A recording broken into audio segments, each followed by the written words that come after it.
comenzar el séptimo ciclo de conferencias UPM TASI. Tengo aquí a mi lado el placer de tener con nosotros a Javier Candau, lo presentaré dentro de un momentito. Sencillamente, pues, primero que nada, agradecer, pues, en este caso, al Ministerio de Defensa que haya permitido que el señor Candau esté presente con nosotros. Tenemos una carta aquí del Ministerio diciendo que puede hacer esta conferencia.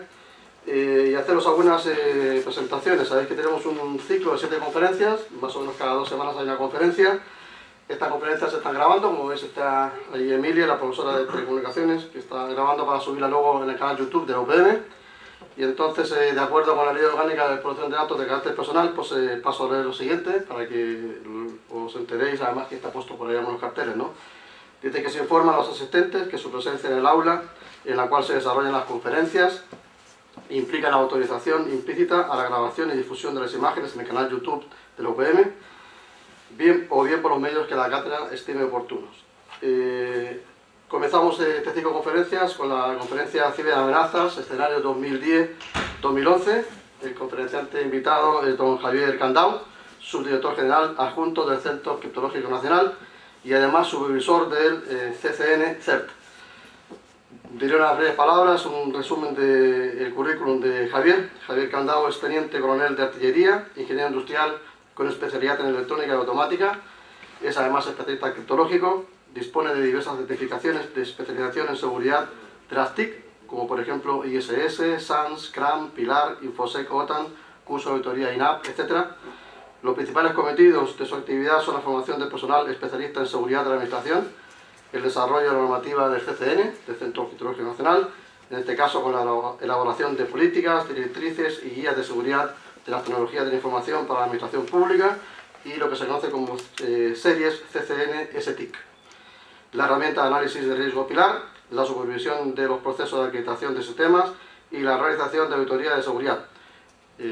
Javier tiene además más de 10 años de experiencia en todas estas actividades y, como os comentaba, es también el supervisor de la capacidad de respuesta ante incidentes gubernamental, en este caso el CCN-CERT, de algo que él va a comentar dentro de un momento, qué es lo que es el CERT y cuáles son sus obligaciones y cuáles son sus aportaciones a la seguridad, en este caso de las redes.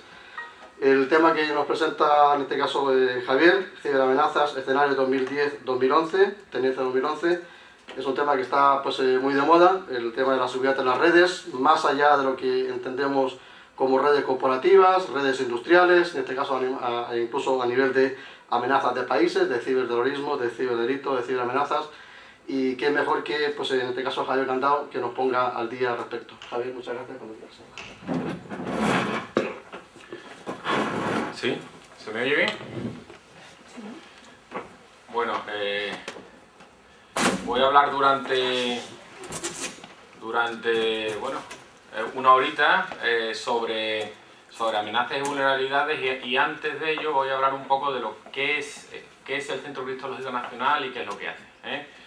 Luego vamos a hablar de las ciberamenazas 2010 y lo que se espera para 2011. Hablaremos un poquito quién nos puede atacar, cuáles han sido las tendencias en vulnerabilidades. En código dañino nos vamos a parar un poquito más en los troyanos y en las botnets. Hablaremos un poquito de ataques a servicios web, de sistemas SCADA, otro tipo de ataques ya de menos importancia, un poco la problemática que tenemos con los usuarios y, si nos da tiempo, estrategias de ciberseguridad. Bueno, hay un hecho importante. El crecimiento de Internet es una cosa que vosotros veis, ¿no? Vosotros ya habéis nacido con ello. Los que tenemos un poco más de edad, pues sí que lo hemos visto. En enero de 2001 había 458 millones de usuarios de Internet. En 2009, 1.500 millones. Facebook es una red social que tiene más usuarios que muchos países, está del orden ya de los 600 millones de usuarios. Entonces, las características que tiene Internet es que no existen fronteras y desde cualquier país se puede atacar a cualquier otro país sin que haya una serie de repercusiones políticas como podría haber con otro tipo de ataques. Entonces, el ciberespacio está transformando la manera de relacionarse y está transformando la manera de actuar entre los diferentes países. Voy a hablar durante 20 minutos un poquito de qué hace el Centro Criptológico Nacional y sobre todo las funciones de CCNCER, que luego explicaré lo que es. El Centro Criptológico Nacional es un organismo del Centro Nacional de Inteligencia.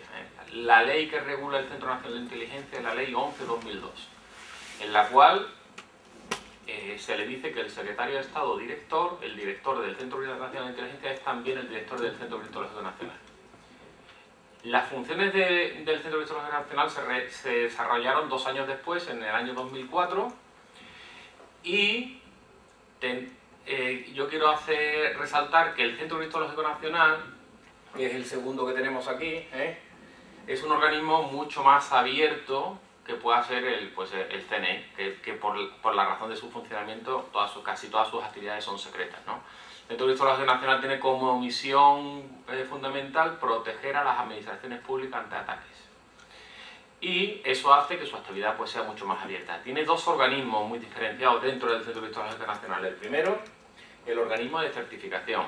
Esto es lo que se llama Esquema Nacional de Evaluación y Certificación de la Seguridad de las Tecnologías de la Información. Este esquema nacional lo que intenta verificar es que una tercera parte valide la seguridad que declara un fabricante.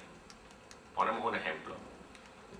Un firewall de Checkpoint. Dice, mi firewall hace todo esto y sus medidas de seguridad son estas y son insalvables por cualquiera. Pues llega un laboratorio que verifica, según un nivel de garantía que hay del 1 al 7, que ese producto realmente tiene la seguridad que dice que tiene.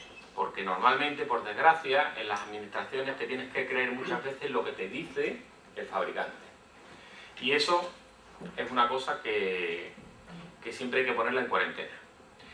Y el último organismo, es que del organismo de certificación no voy a hablar más y me voy a centrar en las funciones del CER. El último organismo se creó a finales de 2006 como orden a un mandato de la Comisión Delegada del Gobierno de Asuntos de Inteligencia. La Comisión Delegada del Gobierno de Asuntos de Inteligencia es una comisión delegada que preside el vicepresidente del Gobierno y que se reúnen lo que se llama el core de los ministerios, ¿no? Ministerio de Hacienda, Presidencia del Gobierno, Ministerio de Defensa, Ministerio de Asuntos Exteriores y Ministerio del Interior. Y en 2006 se detectó o se requirió la necesidad de una defensa mucho más proactiva de las administraciones públicas. Y se le dio el mandato al director del CNI que hiciera o que intentara implementar esa defensa más proactiva. Pues normalmente esa defensa más proactiva se hace con el CCNCER, que es el CER gubernamental. ¿Qué es un CER? Computer Emergency Response Team, equipo de respuesta ante incidentes de seguridad. Y ahora luego ya a lo largo de la presentación os enseñaremos un poco cómo están organizados todos los CER en todos los países. Pero normalmente todos los países tienen lo que se llama un CER nacional / gubernamental, que se encarga de responder ante los ataques que sufren las administraciones. Este mandato, que lo dio la Comisión en su día, fue ratificado por el Real Decreto del año pasado, que es el Real Decreto del Esquema Nacional de Seguridad. Hay una ley, la 11/2007, que es la Ley de Administración Electrónica, en la cual le dice el Gobierno a todos los ministerios, comunidades autónomas y gobiernos locales: señores, hay que poner muchos más servicios en la red. El ciudadano puede, a través de Internet, pedir una serie de cosas a la administración y no tiene que ir a la ventanilla. Eso es lo que dice la Ley 11/2007. Dice, para asegurar esto, en su artículo 42 dice: quiero asegurar la interoperabilidad, y se crea el Esquema Nacional de Interoperabilidad, y quiero asegurar la seguridad, y se crea el Esquema Nacional de Seguridad. Eso es lo que dice la ley en el año 2007. El desarrollo de un Real Decreto es una cosa muy costosa, Todo el mundo tiene que opinar, todo el mundo se tiene que sentir cómodo antes de que vaya a Consejo de Ministros y se firme. Pues este Real Decreto ha tenido 3 años de maduración, desde 2007 hasta 2010. Y en enero de 2010 funcionó y en teoría tenemos 1 año o 4 años para aplicarlo completamente. A lo mejor, si hay tiempo, hablo un poquito más del esquema. Lo que sí que está claro que este esquema, ahora veremos, hay alguna serie de cosas que obliga a nosotros, al Centro Criptológico Nacional. Vamos a volver a la ley del CNI. Dice, ¿qué tiene que hacer el CNI? El CNI tiene que enfrentarse a los riesgos emergentes. ¿Cuáles son los riesgos emergentes?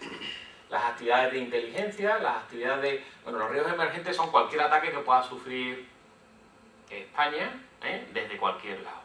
Para hacer esto, se le dan al Centro Nacional de Inteligencia una serie de funciones, una función de inteligencia, otra de contrainteligencia, una de relaciones, no es relevante, una de inteligencia de señales, una de STIC, que es seguridad de las tecnologías de información y comunicaciones, otra de protección de la información clasificada, y como es un organismo autocontenido, pues tiene seguridad propia, tiene su propio servicio de seguridad, porque hay gente desplegada aquí dentro y hay gente desplegada afuera, y depende de dónde esté, hay sitios, por ejemplo ahora Libia es un poquito peligroso, ¿no? Pues Libia, Afganistán,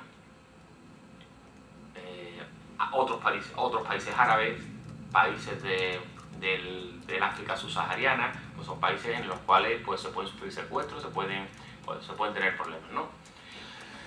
Bueno, dentro de estas funciones, la función 4E se asigna al Centro Criptológico Nacional.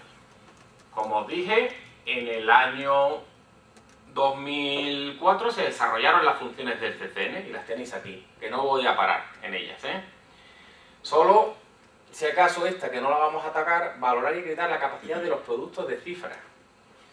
¿Qué quiere decir? Que si tú quieres mantener el secreto, tienes que cifrar. Cifrar es poner algo que está en claro, en oscuro, solo para el que tenga la clave. Eso también dicen otros que se llama encriptar. Encriptar es meter en una cripta. No es castellano, pero viene de la palabra inglesa encryption, ¿no? Encriptar, desencriptar. Bueno, nosotros usamos cifrar y descifrar.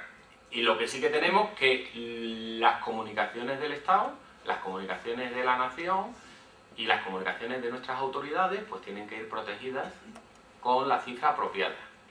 Si compramos la cifra fuera, que sepamos que seguramente esa cifra será válida para muchos países menos para el que la vende. Si compramos la cifra dentro, podemos tener por lo menos la garantía de que el atacante va a tener que hacer un esfuerzo mucho mayor para reventar esa cifra, ¿vale? Entonces, esto es una actividad y hay un área completa dentro del Centro Criptológico Nacional que se encarga de eso, Y lo otro es acreditar los sistemas de las TIC, hacer muchas auditorías, aunque no vamos a entrar. Vamos a entrar en esto. Ahora mismo, ante los riesgos emergentes, hay una capacidad demostrada y clara que es la capacidad de inteligencia. La capacidad de inteligencia es cualquier país, pues tienen unos servicios de inteligencia potentes, no hace falta que os ponga ejemplo, pero vamos, tenemos en Rusia el FSB, en Estados Unidos pues hay muchas agencias de inteligencia, tenemos la CIA, tenemos la NSA, tenemos el FBI, que no es como otra agencia de inteligencia. En el Reino Unido pues tenemos el MI6, el MI5, el MI6 James Bond, ¿no? Eso ya lo sabemos. El MI5 es el Servicio de Seguridad Interior, es casi más grande que el MI6. El GCHQ, que es la inteligencia de señales del Reino Unido. En Francia tenemos organismos similares y son organismos que tienen que defenderse ante ataques de inteligencia y también pues proporcionar inteligencia a sus países, con lo cual aquí nadie conoce a nadie, Ante eso, el CNI ofrece una capacidad de contrainteligencia. Esto está en la ley, no hay nada. Pero hay otra modalidad de obtener inteligencia que es realizar operaciones de información o ciberataques. Y realmente antes la capacidad de inteligencia era muy cara. Tener y sacar inteligencia de los países pues requería un despliegue importante de agentes y de lo que toque. Con el ciberespacio y con este furor que nos han entrado todos por la conexión a internet, pues hemos bajado un poco el nivel de la capacidad de acceso a los sistemas del contrario. Y lo malo que hemos acostumbrado a nuestros usuarios es que tienen que tener internet, que se puedan conectar a su banco desde el trabajo, o sea, admitimos el protocolo HTTPS, que los permitimos navegar porque para su trabajo es fundamental navegar, admitimos el protocolo HTTP, que tienen que recibir y mandar correo electrónico, y lo tienen que recibir en su ordenador, pues nada, venga, pues todos los protocolos de correo electrónico también, y otras cosas, Con lo cual, hemos abierto muchas puertas en nuestra administración, en nuestra y en todas las demás, Esto es un problema. Y ante eso, tenemos que ofrecer una capacidad de ciberdefensa. La capacidad de ciberdefensa tenéis aquí una definición de OTAN, la aplicación de medidas de seguridad para proteger las infraestructuras de los sistemas de información y comunicaciones frente a ciberataques. Y ahí los dejamos genéricos, Los vamos a dejar ahí, vamos ahora a repasar un poquito las funciones y volveremos sobre en qué se materializa esta capacidad de ciberataque. Volvemos al Esquema Nacional de Seguridad. Hay dos artículos, el 36 y el 37, que dicen que la administración se tiene que dotar de una capacidad de respuesta a incidentes y esa capacidad de respuesta a incidentes se articula dentro de lo que se denomina CCNCER, que es el CER gubernamental. Y el artículo 37 lo que dice es, CCNCER, tienes que hacer esto. Antes de nada, ¿qué es el CCNCER y cuál es su misión? Ser centro de alerta y respuesta de incidentes de seguridad, ayudando a las administraciones públicas a responder de forma rápida y eficiente ante amenazas de seguridad que afecten a sus sistemas de información. Estos son los incidentes prioritarios para nosotros. ¿Qué es lo primero que tenemos que actuar? Pues tenemos que actuar ante incidentes que afecten a información clasificada. Información clasificada es una información que puede comprometer a la nación o a sus componentes. Segundo, ataques contra infraestructuras de Internet de las administraciones públicas. Al final, los servicios de Internet se dan en lo que se llaman sedes electrónicas. La sede electrónica del Ministerio de Política Territorial, la sede electrónica del Ministerio del Interior, la sede electrónica del Ministerio de Defensa o la sede electrónica del Ministerio de Asuntos Exteriores y Cooperación. Eso no son otra cosa que páginas web, más o menos complejas, con más formularios, con más capacidad de interacción con el ciudadano. Que estos servicios estén levantados y que no reciban ataques, esa es misión fundamental. Ataques distribuidos, denegaciones de servicio, luego hablaremos un poquito. Nuevos tipos y nuevas vulnerabilidades. Y esta que ocupaba este quinto lugar en el momento de la definición, realmente es el primer lugar. Y es motivo de nuestros desvelos durante prácticamente todos los días.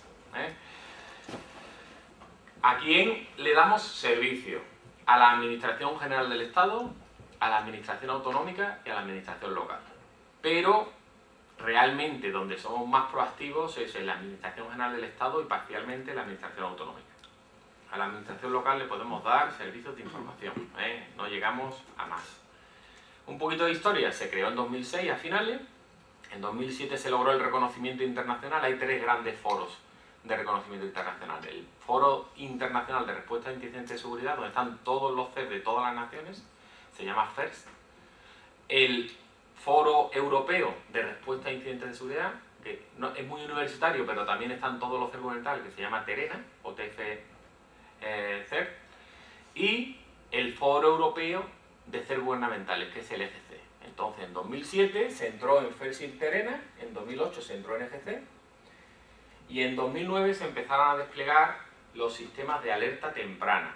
Es decir, ahora veremos lo que nos manda la misión y nos dicen que yo me tengo que adelantar o nosotros nos tenemos que adelantar a los incidentes.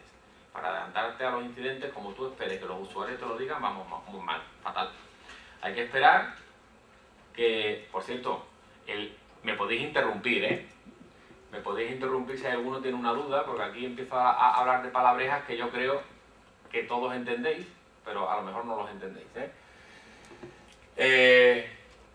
Bueno, pues se empezaron a desplegar sistemas de alerta temprana. La primera es la red SARA. La red SARA es la intranet administrativa.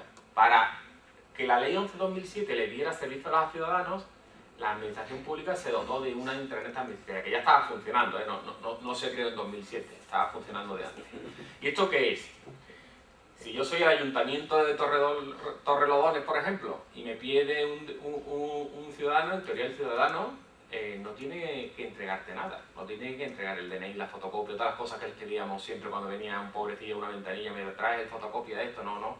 Ahora lo que marca la ley es que si ese papel te lo da la administración, es que lo tiene la administración. Tú solo tienes que pedir las cosas y la administración se encargará de buscar el papel. Pues entonces el ayuntamiento se va al servicio, a la sede electrónica de la Policía Nacional y le dice este número de DNI, tal, y se le da el DNI.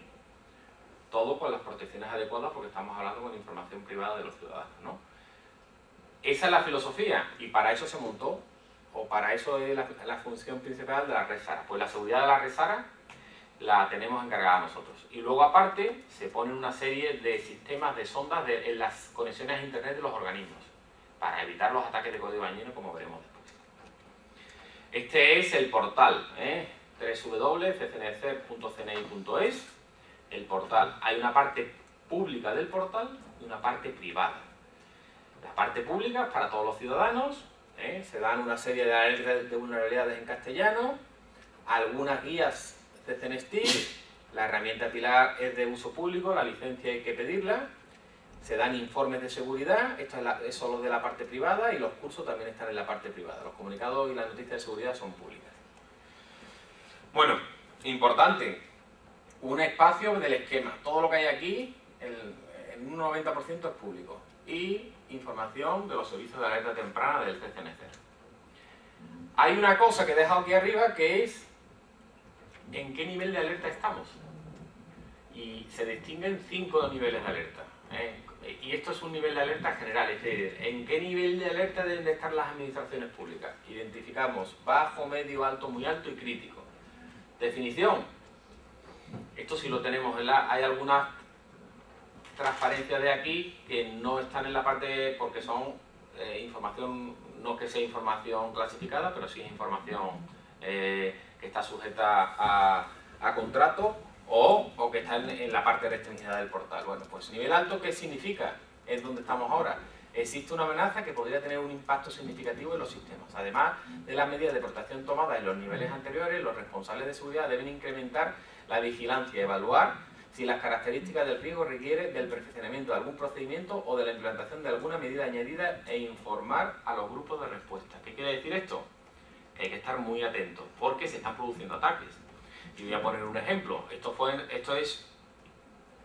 Este nivel de alerta se hace semanal y, por ejemplo, en el 22 de junio teníamos, pues se publican las vulnerabilidades últimas que se han hecho, en este caso era una vulnerabilidad de IBM, y después ataques dirigidos contra diferentes organismos de administración a través de correos electrónicos con código dañino, que presentan niveles muy bajos de detección en los antivirus. Luego lo explicaremos. ¿Vale? Y decía, el Real Decreto 3/2010 del esquema decía, CCNCER capacidad de CER gubernamental. Tiene una serie de funciones, que es A, B, C y D. Aparte de todas las letras que hay aquí, vamos a leer solo lo que está en negrita. Soporte y coordinación para el tratamiento de vulnerabilidad y resolución de incidentes de seguridad. Y aquí hay una cosa que no he resaltado, pero es actuará con la máxima celeridad ante cualquier agresión recibida en los sistemas de información de las administraciones públicas. Luego, dice, función segunda, buenas prácticas, que se publiquen en series de CCNSTIC. Ahora luego lo veremos. Formación. CCNCER tiene una misión de formación en las administraciones. Y después, al final de todo, que casi no se ve, tiene una misión de que otras administraciones desarrollen capacidad de respuesta a incidentes. Tenemos que hablar que capacidad de respuesta a incidentes es ser proactivos. Es decir, no vale ya una defensa reactiva, que eran las funciones que tenía el Centro Criptológico Nacional, sino hay que ser proactivo, hay que ver el ataque y pararlo. Y no subir la valla y esperar que el ataque se choque contra la valla. Tenemos que poner centinelas encima de la valla de nuestros sistemas. ¿De acuerdo? Bueno, vamos a ver un poquito cómo se desarrollan estas funciones. La primera, publicación de vulnerabilidades y código dañino. Pues lo que he dicho, en la parte pública del portal se publica una serie de vulnerabilidades y podemos hacer búsqueda por cualquiera de las tecnologías y por la criticidad, bajo, medio, alto o muy alto. Y en la parte privada del portal se compran vulnerabilidades y se publican para los sistemas, para la gente de la administración. Aparte que se compran, porque hay compañías que venden eso, se compran pues qué código dañino se está moviendo en la red. ¿Cuáles son lo que vimos? Esto son datos ya de la parte privada del portal. Pues en 2010 se publicaron 7.469 vulnerabilidades de todas las tecnologías. Luego veremos a qué vulnerabilidad estamos hablando. ¿Sabemos lo que es una vulnerabilidad? Sí, ¿no? No hay que definirla. Vale. Visto. Más o menos, si veis, el valor es un poquito más estable con respecto a 2009 y 2010. Y en código dañino, ¿qué hemos visto? Y aquí no es lo mismo, que ahora pondré estadísticas de Panda y de otras empresas antivirus, no es lo mismo el código dañino El que se publica nosotros normalmente publicamos nosotros son códigos dañinos específicos, no se contabilizan todas las familias de cada uno de los códigos que se detectan. Y durante el año 2010 se dieron 69.866 especímenes, que son más o menos un poquito menos de lo que se dio en 2009, pero fijaros el salto que hay desde 2005, 2006, 2007, 2008 a 2009, 2010. ¿Por qué ha pasado esto? Tic-tac, tic-tac, tic-tac. ¿Hay nadie que me explique este salto tan espectacular de código dañino? ¿Por el incremento de los usuarios, puede ser? Bueno, no, pero casi. ¿Más? ¿Alguna otra aportación? Las redes sociales. No. La crisis. La crisis, sí. Bueno. Hasta ahora, hasta aquí, hasta el 2008, las compañías antivirus ganaban la batalla. Ellos habían mucha proactividad, los investigadores proporcionaban las firmas de código dañino, se detectaban rápidamente y sacaban las firmas. Y bueno, más o menos ganaban la batalla. A partir de 2008, el código dañino, no era a partir de 2008, era antes, se empezó a profesionalizar. Decía el desarrollador que lo mismo que yo investigo un agujero de seguridad en Windows, desarrollo el exploit, al final el exploit es el que va a llamar al código dañino que va a infectar el sistema. Pues, ¿qué ha pasado?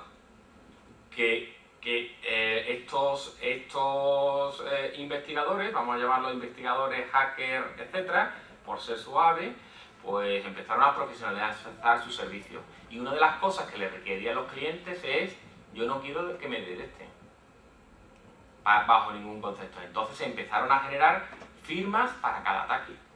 Antes, un ataque podía afectar a, vamos a ver, 6 millones de ordenadores, pero era la misma firma de código dañino. Estas son códigos dañinos que afectan a 100, 500, 1000, 2000 ordenadores y ya está. Pero para cada tipo de ataque, y si ahora hay que atacar a otro conjunto de 50, el mismo código dañino tiene otra firma distinta. Con lo cual, aquí han empezado las compañías antivirus a perder la batalla. Vamos a seguir un poquito sobre las funciones. Nosotros, en principio, pues tenemos publicados 156 documentos de normas, instrucciones, guías y recomendaciones. Más o menos las tenemos clasificadas así: instrucciones y políticas, procedimientos, normas e instrucciones técnicas. De las guías 000 a las 300 son guías de obligado cumplimiento para sistemas clasificados. Y normalmente pues no se publican, están en la parte privada del portal. Las guías 400, 500, 600 son guías asociadas a la tecnología. ¿Cómo configuro el Windows XP? ¿Cómo configuráis vosotros el Windows XP? ¿O el Windows Vista? ¿O el Windows 7? ¿Cómo lo configuráis? Ya viene, si ya viene en el portátil, ¿para qué me voy a molestar? ¿O cómo configuráis el Red Hat que os instaláis? Pues nada, pongo todos los paquetes y doy tal, ¿no? Y si es el Windows, le doy a aceptar, aceptar, aceptar, aceptar, finalizar, ¿no? ¿Hacemos eso? Pues eso es dejar el sistema operativo abierto y muy expuesto a ataques. Entonces, la recomendación es que hay que minimizar las funciones de seguridad. Y como hay que minimizar, pues estas guías te ayudan a hacerlo. Vamos a poner un ejemplo para entornos Windows. Este sería el ejemplo. Esta sería la guía... veo cada vez menos. Si yo no lo veo, vosotros. 501B, que es seguridad en Windows XP Service Pack 2. Hay una guía. Esta está para inglés y para castellano, porque no se aplican los settings de igual manera de inglés a castellano. Pero además se proporcionan unos scripts para automatizar el proceso, para que los administradores de seguridad y los administradores de los sistemas puedan aplicar estas plantillas de una manera mucho más rápida y eficiente. Bueno, pues este es un ejemplo. Aquí pongo otro ejemplo de cómo es el formato de la guía. Esta es la guía de seguridad, de gestión de incidentes de seguridad informático, que seguramente pasaremos a la parte pública en pocos meses. Y por el esquema se han empezado a desarrollar guías asociadas al esquema. Y esas, si vais a la parte pública del portal, pincháis, todas esas guías son públicas. Todas las guías asociadas a la serie 800 son públicas. Formación, pues esta es la misión que nos marca el Real Decreto: formar al personal de la administración, y que unida a la que nos marca el Esquema Nacional de Seguridad, pues se desarrollan 17 cursos informativos y de concienciación, básicos, específicos y de especialización. Y ahí tenemos pues cursos de cortafuegos, de detectores de intrusos, de búsqueda de evidencias, de análisis de código dañino, de IDS, de redes wireless, de cómo configurar un sistema Windows, de cómo configurar un sistema Linux, un sistema Unix, infraestructura de red. Todos esos cursos son los técnicos, son los que normalmente estáis más interesados, ¿eh? Están en la parte privada del portal. Se está desarrollando una capacidad de cursos online y estos son un poquito los datos, desde el 2008. Pues hemos ido subiendo, no porque hayamos subido el número de cursos, sino porque hemos aumentado la capacidad de los cursos, a 500 alumnos, unos 17 cursos, 1200 horas lectivas, y desde 2009 se empieza a tener pues los cursos online que se quieren incrementar este año. Ahora mismo es un nivel mínimo. Esto, vamos a quitar esta un poco para saber. El portal, usuarios registrados. Ahora mismo tenemos 2.600 funcionarios de la administración, que son los entes responsables de seguridad registrados en el portal y que acceden pues, a los servicios de información que se dan. Por comunidades, todavía tenemos una ligera deficiencia en comunidad autonómica y administración local, Hay mucha personal de la Administración General del Estado y menos de las otras comunidades. Estos son nuestros usuarios. Y los sistemas de alerta temprana, que luego hablaremos de ellos. Bueno, pues la red SARA, Servicios para Entrenar Administrativa, está coordinado por el Ministerio de Presidencia y ahí tiene su portal de informes. Y normalmente lo que se hace es se colocan agentes en lo que le llama el Ministerio de Presidencia, ahora Ministerio de Política Territorial, Administración Pública, pues este Ministerio del Pobre, en cada remodelación de gobierno le cambian el nombre. Entonces yo lo he conocido como Ministerio de Administración Pública en este segundo mandato de Zapatero. Ministerio de Administración Pública, Ministerio de Presidencia, porque lo llevaron y ahora Ministerio de Política Territorial y Administración Pública. Pero que le cambien el nombre no quiere decir que las cosas que hagan no sean críticas para la administración. Pues en cada área de conexión, que ahora veremos cuántas hay, pues lo que se colocan son agentes en los firewall, IDS, antivirus y analizadores de flujo y todas las herramientas de seguridad que hay, y se chupan los logs de estas, se intentan correlar y de ahí se levantan incidentes. En las ondas de internet, como realmente el ataque ante una administración pública es su salida a internet, lo que se hace es que se pone una sonda fuera de la intranet del ministerio, Está fuera del último firewall y esa sonda está solo en modo escucha, de tal manera que por aquí es interesante los ataques que vienen desde internet hacia el ministerio, pero son casi más interesantes el tráfico sospechoso que sale del ministerio. ¿Por qué? Porque normalmente eso es código dañino que ya he infectado, con lo cual son incidentes confirmados, ¿vale? Y bueno, pues beneficios, detección de ataques de una manera mucho más proactiva, estadísticas y patrones de ataques propios y que podemos actualizar las firmas en automático. Es decir, que si a otro CER europeo nos informa nos están atacando aquí, este es el patrón de comunicaciones o este es la firma del código, nosotros generamos una firma en el detector de intrusos y podemos parar ese ataque en las administraciones públicas. Los sensores de SARA, estos son los que tenemos desplegados ahora mismo, todos los ministerios y muchos de los organismos constitucionales de España. Pues, ministerios todos, Servicio de Empleo Estatal, Agencia Tributaria, Tribunal de Cuentas, Casa de Su Majestad el Rey, Tesorería General de Seguridad Social, bla bla bla bla. Y ahora últimamente ya estamos incorporando a las comunidades autónomas. Ahora mismo tenemos 4, Rioja, Asturias, Canarias y Castilla-La Mancha. En un principio se espera llegar a las 52 áreas de conexión que tiene ahora mismo la red SARA. Ahora mismo se están monitorizando 30. Con respecto a las ondas de internet, ahora mismo se tienen sondas en estos ministerios que tenemos, 11, y para 2011 pues esperamos en todos estos, ¿no? Presidencia de Gobierno, Ministerio de Justicia, del Interior, Medio Ambiente Rural y Marino, Agencia Tributaria, IGAE, que es Intervención General de la Administración del Estado, Guardia Civil, Ministerio de Educación, Instituto Nacional de Estadística, etc. Estas son más o menos las ondas que se esperan desplegar en este año. No obstante, hay muchas más peticiones y yo creo que a 25 llegaremos bien. Bueno, ¿dudas sobre lo que hacemos? Vamos a hablar un poquito de amenazas y vulnerabilidades y paramos en 10 minutitos. Bueno, esto que tenemos aquí, aunque esté en pequeñito, es una... No es otra cosa que una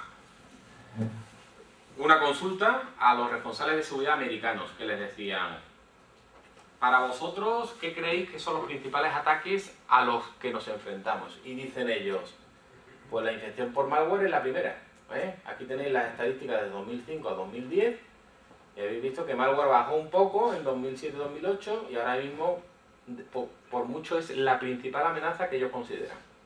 La segunda, que es de este año, es el spam, pero no el spam por recibir spam. El spam sabemos lo que es, correo no deseado. Eso seguro que os llegan de Viagras y de otras cosas, os llegan todos los que queráis, ¿no? El spam que preocupa es el spam cuando te suplantan a tu organización. Es decir, agencias tributarias mandan spam representando a la agencia tributaria a cualquier otro organismo público, porque te daña muchísimo la imagen, y mucho más en las empresas. Siguiente, robo de información.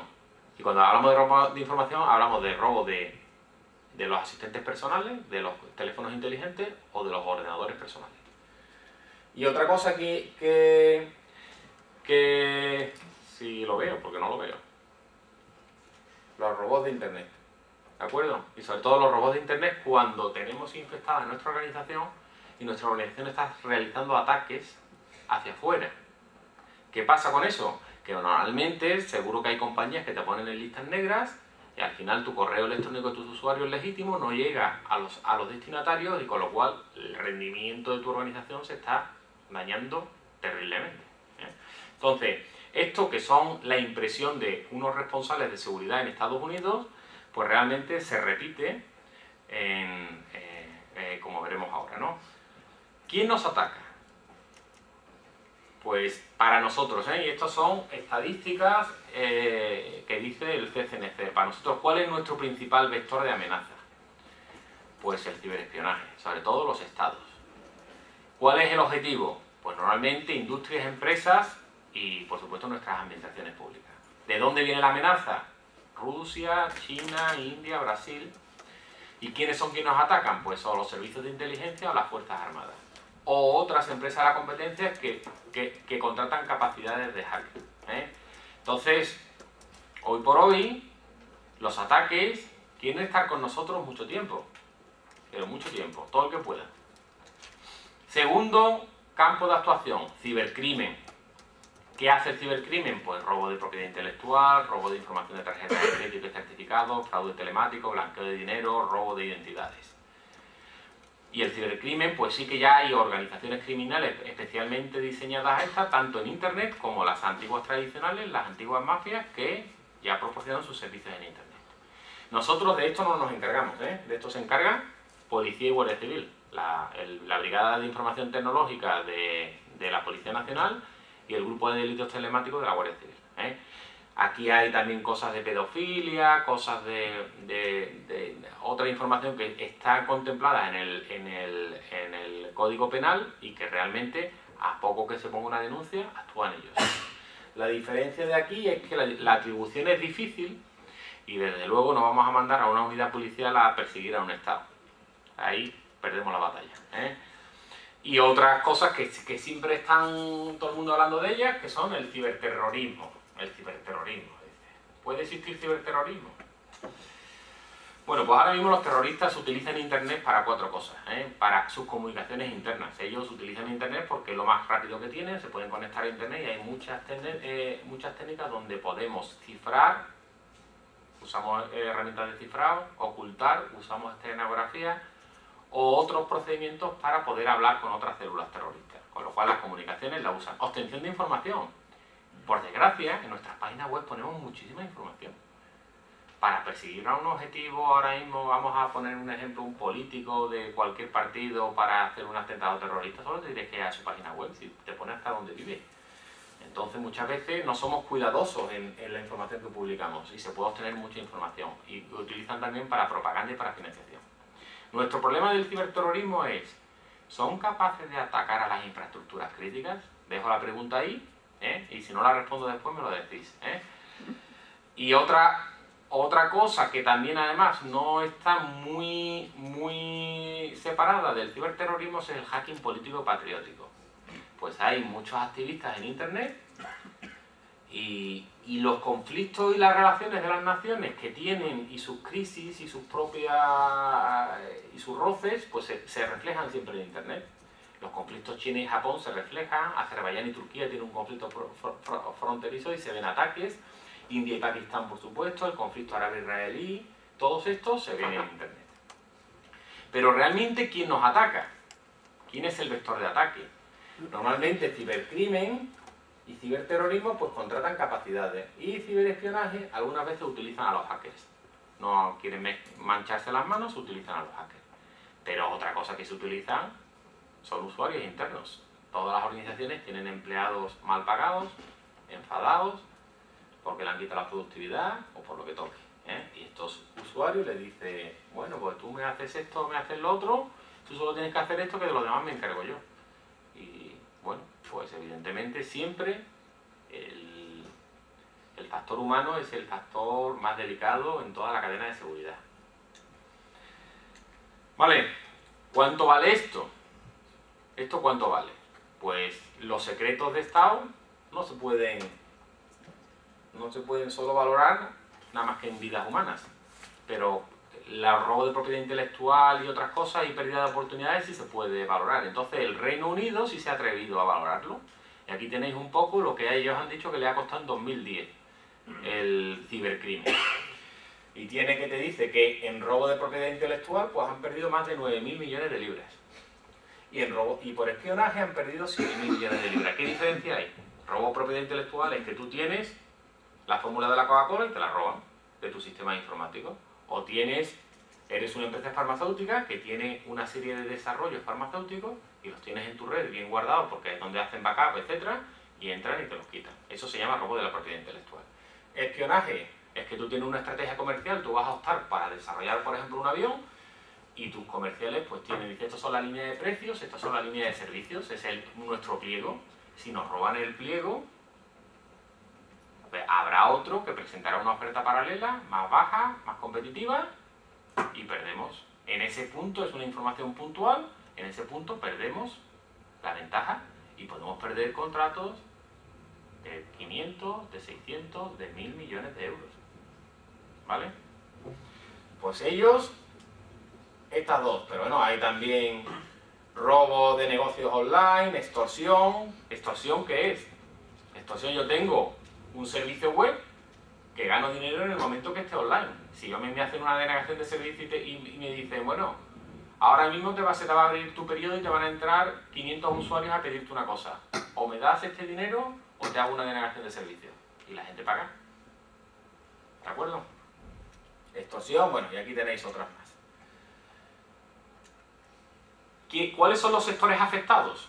Normalmente, los sectores afectados de este ciberespionaje y robo de propiedad intelectual son solamente defensa, electrónica, sector farmacéutico, el sector del software, las tecnologías del hardware y la industria química. Y por supuesto los bancos, el sector financiero. Y normalmente ninguno de estos sectores nosotros los consideramos como críticos. El de defensa lo consideramos como estratégico. Para nosotros, ¿qué es una infraestructura crítica? Para nosotros no, para el Centro Nacional de Protección de Infraestructuras Críticas, que es el que lo define. El CNPIC dice que un sector crítico es un sector que si deja de dar servicio, pues podemos sufrir. O si se daña materialmente su servicio, podemos sufrir pérdida de vidas humanas, sufrir desabastecimiento o sufrir una gran pérdida monetaria de los valores intrínsecos de la nación. Entonces, normalmente en el Reino Unido, en el nuestro hay 12 sectores críticos, los podéis consultar en la página web del CNPIC, pues en este consideran energía, nosotros también lo tenemos, alimentación, lo tenemos, comunicaciones, lo tenemos, servicio de emergencia, tratamiento de agua, salud, transporte y el sector financiero. Nosotros aquí también en el sector energético hacemos una distinción específica para el sector nuclear. ¿De acuerdo? Eso es el caso de España. Y veis que aquí el único sector que está realmente, estos son los que realmente sufren ataques y estos son los que realmente nos importan desde el punto de vista de nuestros ciudadanos. Pero no hay que perder la imagen, que ahora veremos que todos estos utilizan una cosa que se llaman sistemas SCADA, que hablaremos después. Vulnerabilidades. Bueno, vamos dar esta trampa y paramos. ¿Qué hemos visto en 2010? Pues las vulnerabilidades han bajado. Realmente, estas son del primer semestre del año, las Common Vulnerability Exposure, que es un servicio que dan los americanos, que te dice que en 2009 se publicaron, en la primera mitad de 2009, 3.000 vulnerabilidades, en la primera mitad de 2010, 2.500. Nuestro servicio público de vulnerabilidades dice que pues, hemos bajado a 1.000 y pico, también de la primera quincena. ¿Por qué?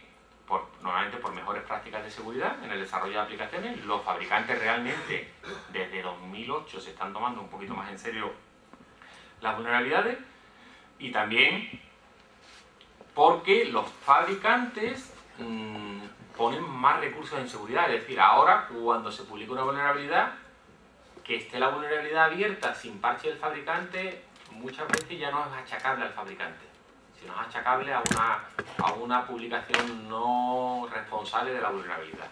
Aparte, intentan poner programas de recompensas, es decir, la Fundación Mozilla, que es el Firefox, ¿usamos el Firefox algunos? Pues paga $3.000 por vulnerabilidad crítica. El navegador de Google, el Chrome, empezó pagando 1.300, como pagaba poco, pasó a 3.137 dólares por vulnerabilidad crítica. Y además lo va a extender a todos sus servicios. Pero así todo, tenemos a los investigadores desmotivados. ¿Por qué? Porque ellos se van al mercado negro, encuentran una vulnerabilidad de Windows, y sobre todo las que interesan. Ejecución remota de código. Pues una vulnerabilidad que te dé ejecución remota de código, se va uno al mercado negro y estamos en el orden de 80.000, 100.000 dólares o por ahí, ¿vale? Con el exploit, Y el que compra esa vulnerabilidad, desde luego, no es para publicarla después, por desgracia. Entonces, evidentemente, este número de vulnerabilidades ha bajado porque el mercado es el mercado. Y aquí la gente trabaja para que pague más. Eso pasa siempre. Vulnerabilidades por fabricante. Vamos a hacer un descansito. Bueno, una cosa buena que han hecho los fabricantes desde 2008 es hacer una publicación de vulnerabilidades. Pues uno lo hace en trimestrales, otra Microsoft utiliza el primer martes de cada mes, Oracle utiliza el primer miércoles o el tercer miércoles después del primer tal, los rollos estos de los americanos, y publican sus vulnerabilidades, que le han ido responsablemente pasando los investigadores, y ellos lo que hacen es publicar las actualizaciones de seguridad. Adobe también tiene una actualización trimestral, Cisco tiene una semestral, SAP tiene una mensual, ¿vale? Bueno, pues eso es una buena cosa. Publicación periódica. Pero lo que se están obligando los fabricantes es a publicar parches fuera de ciclo. ¿Por qué? Porque hay una vulnerabilidad contra un Windows, contra un Linux, contra lo que toque, que necesita una actuación inmediata. ¿Por qué? Porque hay un exploit que en Internet ya está utilizando ese ataque. Entonces, o te publica lo que le llaman ellos workarounds, que son una manera de mitigar en las organizaciones esa vulnerabilidad, de tal manera que parametricemos IDS y firewall para parar ese ataque, o, por supuesto, sacar un parche fuera de ciclo y actualizar y solucionar el problema. Esa es la segunda aproximación, ¿vale? ¿Quién es el que tiene más vulnerabilidades? ¿Cuál creéis que era el que tenía más vulnerabilidades? Microsoft, que sí, todo el mundo. ¡Ay, pecadores! Apple. ¿Y cuáles son las más rentables? Las de Microsoft. Adobe. Este es un informe publicado por una empresa, no vamos a decir el nombre, que te dice quiénes eran los más vulnerables en 2007, 2008, 2009, 2010. Habéis visto que Apple desde 2008 ocupa el segundo y el tercer puesto, y el primer puesto. También tenemos, esta es la más fiable. Ahora os voy a dar otras estadísticas. Esta es la más fiable, porque esta es la que tiene más información. Y fijaros que ya en 2010 han aparecido aplicaciones de terceros, es decir, el navegador de Google y Adobe. que estén al nivel de Microsoft con la cantidad de productos que tiene es para preocuparse sobre cuál es el ciclo de seguridad de algunos de los fabricantes, ¿eh? Y Microsoft tiene mucha culpa también, ¿eh? Aquí no voy a defender yo a Microsoft ni a ninguno de los otros, porque yo no me caso con ninguno, ¿eh? Fundación Mozilla ocupa el 10º lugar. Cisco hace también una publicación de cuáles son los vendedores que han tenido más vulnerabilidades. Y en 2010, si veis, Apple sigue siendo el que tiene más vulnerabilidades, después va Microsoft, después va HP y después va Cisco. Hay importante un dato, bueno, esto que tenéis aquí son las vulnerabilidades que tuvo que publicar Microsoft fuera de ciclo, y si veis, en 2010 publicó 4, cuando entre 2004 y 2008 había publicado 7 vulnerabilidades fuera de ciclo. Es que estas vulnerabilidades son especialmente críticas, porque son vulnerabilidades que cuando un fabricante se le obliga a hacer esto, es que tiene un agujero de seguridad importante y su sistema está muy comprometido. Y lo que dice CVE, estos son el del primer semestre, por supuesto Apple, Microsoft la segunda y Oracle la tercera, aunque aquí todavía no había contabilizado la compra de Oracle por Sun. Perdón, Oracle compró a Sun, no Sun a Oracle, ¿eh? Entonces ahora se agregan las dos, la suma de Oracle y de Sun. ¿De acuerdo? Hoy tenemos aquí a Cisco y Adobe, el cuarto, por favor. Y además todavía creemos todos que un documento en PDF es más seguro que un documento en .doc. ¿A que sí? Pues nada, si seguimos así, pues estamos muy infectados. ¿De acuerdo? Fabricantes. Conclusiones. Cosas buenas de 2010. Distribución programada de actualizaciones de seguridad. Todos los fabricantes han ido a eso, y eso porque es bueno. Porque los administradores y los administradores de seguridad son personas que son muy poquitos para organizaciones con muchos sistemas, con muchas redes, con muchos equipos, y todas las cosas que tienen que hacer las tienen que planear bien. Entonces, si tú le dices, hace la distribución programada, ellos lo saben cuándo van a recibir las actualizaciones y saben cuándo van a poder actuar. Si cada uno empieza a publicar vulnerabilidades, pues es un infierno para ellos, ¿eh? Segunda, los fabricantes han publicado, y aquí hubo mucha polémica, lo que se llama divulgación. Primero, Microsoft dijo, porque esto fue la idea de lo de Microsoft, no nos sigue, ¿eh? Dice, vamos a hacer una divulgación responsable de vulnerabilidades. Atacó a un investigador de Google que había publicado una vulnerabilidad de Microsoft muy grave que le obligó a hacer un parche fuera de ciclo. Y entonces, pues el de Microsoft dijo que si ellos no habían resuelto toda la vulnerabilidad, su responsabilidad era publicarla. Pero ¿qué pasa? Hoy por hoy, cada vez que publicamos una vulnerabilidad grave o crítica, de las que llamamos día cero, al día siguiente tenemos código dañino en Internet que explota esa vulnerabilidad. Entonces, lo que queremos forzar al fabricante a resolver, su capacidad de desarrollo le necesita pues del orden de 7 a 15 días para sacar un parche de seguridad que no cause daño en el sistema, que es una cosa que siempre tiene mucho Microsoft. Yo te voy a una actualización de seguridad y te hago más daño en el sistema porque te dejo sin servicio alguna cosa, es mucho peor que esté el sistema sin parchear, ¿eh? Entonces, ahora mismo se intenta que solo se divulgue la vulnerabilidad si es pública y está en Internet, ¿eh? Si ya alguien ha salido, entonces sí que si hay ataque activo es cuando se divulga.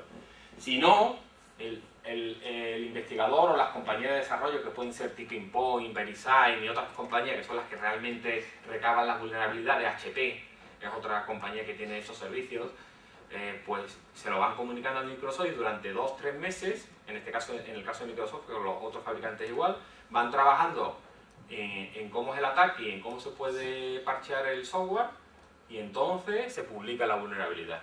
La vulnerabilidad ya se conoce de hace 3 o 4 meses. Lo que pasa es que eso todavía el público no lo sabe, ¿eh? Eso es lo que se llama divulgación coordinada de vulnerabilidades, frente a lo que se llama divulgación total, que es en el momento que el investigador tiene la vulnerabilidad, la publica. Con lo cual estamos poniendo en peligro los sistemas, ¿eh? Lo que queremos arreglar, pues lo estamos empeorando. Más actualizaciones. ¿Qué se ha visto en 2010? Más actualizaciones de seguridad fuera de ciclo. ¿Por qué? Porque hay mucha más vulnerabilidad día cero. Y porque se han incrementado el programa de recompensa. Es decir, las compañías de software están intentando llegar a los precios que hay en el mercado negro. Más vulnerabilidades críticas. Y esto lo vamos a ver. Estas son las vulnerabilidades bajas, medias y altas en 2008, en 2009, en 2010. Si bien en 2010, en este caso, aquí ha habido un incremento porque en la primera mitad del año este fabricante tuvo un incremento, lo que sí que detectamos es que en las críticas ha habido un incremento bestial y eso lo contrastan otros fabricantes. Con lo cual, bueno, han bajado las vulnerabilidades, pero las críticas han subido, con lo cual estamos como siempre. Y otra cosa importante, rentabilidad de las vulnerabilidades web.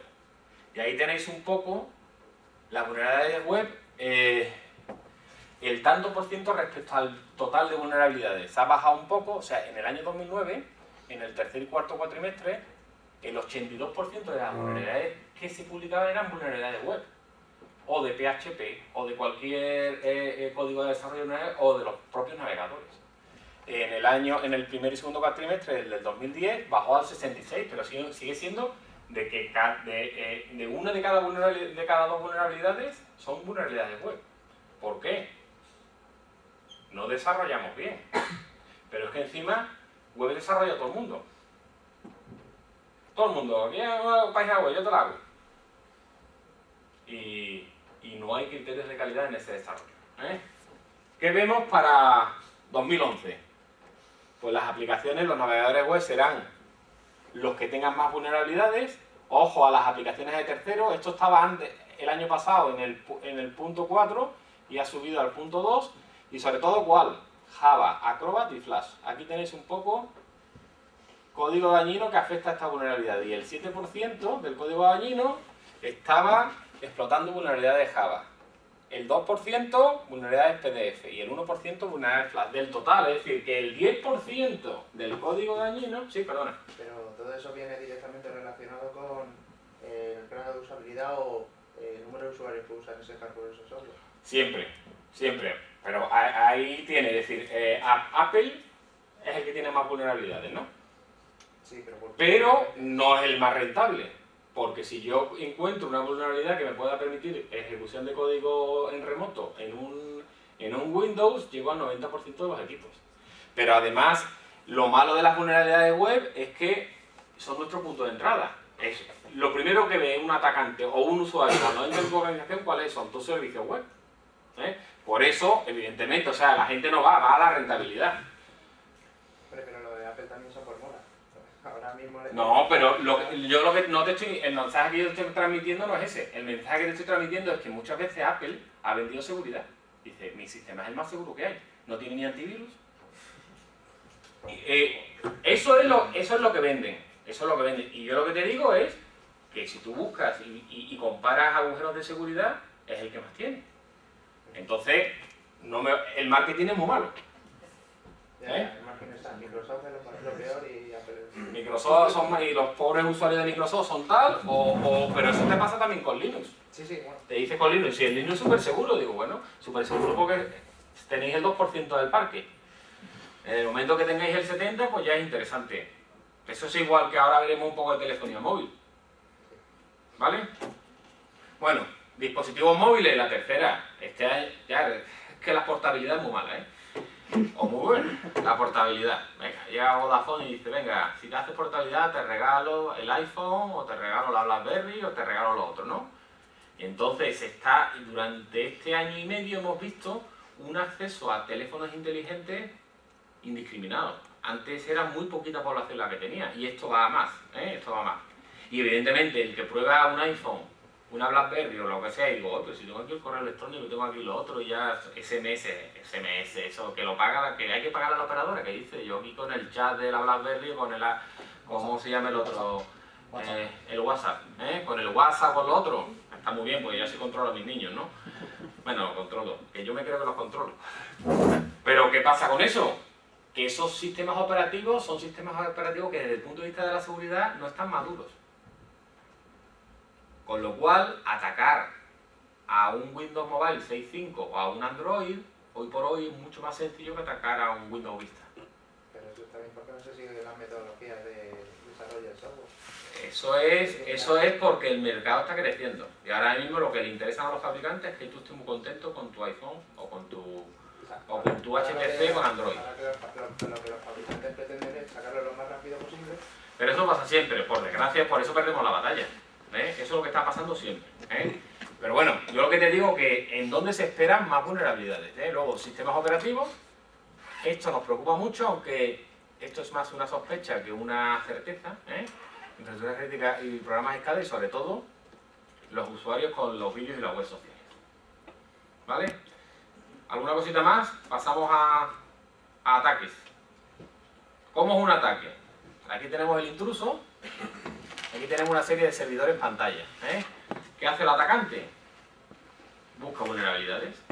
Puede hacerlo para esto lo que quiera. Las herramientas típicas de análisis de vulnerabilidades, mandar correos con una tracita y decir, a ver, dime si está actualizado a esto y tal, porque si no está actualizado tengo el detalle, y al final localizo un equipo de la organización, porque no todas las organizaciones aplican homogéneamente, no todas las organizaciones, todos tienen, si estamos en Windows, todas tienen Windows Vista, no. Una organización de 10.000 equipos, las actualizaciones no son tan fáciles y tan sencillas. Entonces hay equipos con Windows XP, equipos con Windows Vista, equipos con Windows 7, en fin, ahí hay un panorama de equipos con Linux,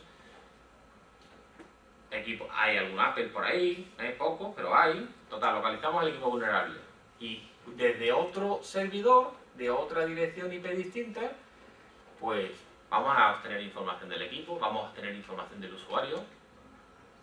Desde eso, los ataques finos no son todo esto en automático, ¿no? Esto puede durar semanas y meses. No hace falta correr aquí. Desde otro equipo buscamos, atacamos el equipo. Atacamos el equipo, es decir, este es el exploit y aquí lo representa con un disquete, pero podéis poner un USB o podéis poner un correo electrónico. Le mando el troyano de turno, el exploit de turno. Por supuesto se infecta, pero es que una vez que estoy dentro de la organización, colonizar la red, que es lo que se llama después, es decir, a mí me interesa cualquiera, un ministerio crítico, a ver qué hace, qué no hace, porque soy un atacante complejo, ¿no? Desde dentro de la red se ataca mucho mejor. Los servidores tenemos nuestros dispositivos de protección de perímetro y nuestros aislamientos y segmentación de redes para que un atacante de fuera solo vea la parte que está en la DNCT y no vea lo demás. Cuando estamos dentro tenemos mucho más privilegios. Y si aquí ya cogemos y nos vamos a los cachés, porque encima dejamos las cosas en caché y pillamos las contraseñas de administrador, las rompemos, se las recuperamos y ya somos administrador de la red. Game over. La red es tuya. ¿Listo? Todos los ataques son así. Ahora depende de quién te lo ataque, pues se le llama cibercrimen, se le llama ciberespionaje o se le llama lo que queramos. ¿Vale? ¿Qué hemos visto este año de código dañino? El 34% del código detectado en toda la historia se ha desarrollado en 2010. ¿Por qué? Porque es muy rentable, porque es muy difícil atribuir un ataque y porque ya hay muchos gobiernos que se implican. Y ahora le hemos dado un nombre cursi. A todo lo que era Troyano, Rootkit, etc. ahora se llama APT. Amenaza persistente avanzada. Eso es lo que llaman ahora las compañías antivirus. McAfee la define, lo tiene aquí. Ataque de cibersabotaje o ciberespionaje adaptado al objetivo, que se lleva bajo la sponsorización de una nación-estado contra alguna otra por intereses criminales o financieros o protesta política. ¿Vale? Ha habido dos casos muy gráficos en el año 2010, que fueron la Operación Aurora, que fue un ataque que sufrió Google y otras compañías en enero de 2010, y que se podía atribuir a China, aunque China, el servicio diplomático de China ha negado tajantemente esa acusación. Y luego, en julio de 2010, aunque el ataque venía desde el año pasado, el Stuxnet. El Stuxnet es un ataque que va a focalizar infraestructura crítica y que lo veremos después. ¿Vale? Bueno, ¿qué dice Panda? Panda dice que en 2010, pues desde 60 millones, 40 millones de especímenes que tenemos en 2009, tenemos 60 millones de especímenes. Estas cifras ya están, sobre todo para los antivirus que se mueven por firmas, difíciles de manejar. Difíciles de manejar. Empiezan a verse que se pierde la batalla, y esto ya lo puse antes, que es nuestras estadísticas de código dañino. ¿Cuáles son las características de una APT? De una amenaza persistente avanzada. escasos se atacan a pocos objetivos, 10-100. Normalmente se seleccionan y se hace mucha ingeniería social, es decir, nos van a mandar un correo que tiene un adjunto y que viene de una persona que conocemos y un adjunto que esperamos. Y normalmente el adjunto en PDF.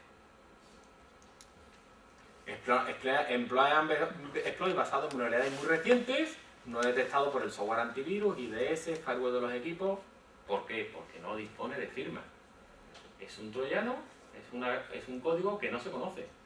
Como no se conoce, ninguna herramienta antivirus, y como nadie se le informa, pues están los pobres un poquito desangelados. Emplea unos mecanismos de cifra muy resistentes al análisis. Si en algún momento lo detectamos, cuesta mucho hacer el análisis forense y la ingeniería inversa de cómo funciona el código. Cuesta ya mucho. De hecho, las compañías antivirus ya tienen muchos retrasos en los tiempos de respuesta una vez que se detecta, y permanece por mucho tiempo. Estos son más o menos el número de ataques al mes, de media diarios que se reciben. Se están recibiendo ataques adaptados al objetivo, esto es una estadística de Estados Unidos, del orden de 75 diarios.